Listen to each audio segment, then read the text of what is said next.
Maybe what are some of the challenges of doing facilitation that you're seeing remotely versus in person? Yeah, that's a great question. So there's a lot of things that I think we as facilitators take for granted when we're in person. Reading the room is one of them. Like it's way easier to read the room, to notice people's body language.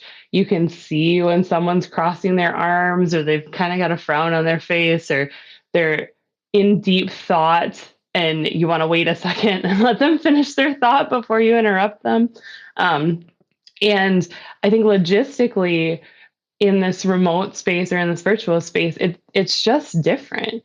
You don't have what I consider at this point to be a luxury of being able to see everyone all the time. Sometimes all you have is audio, and audio is better than nothing. Forcing people to have their video on actually is more intrusive and really combative as opposed to collaborative anyway.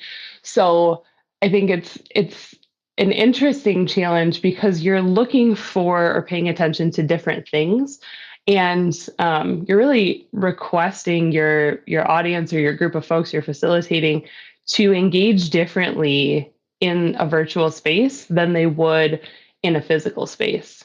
Um, One example is, when usually you can tell when people are getting tired and you're like, yeah, the energy's kind of going. We probably need a break for a few minutes here.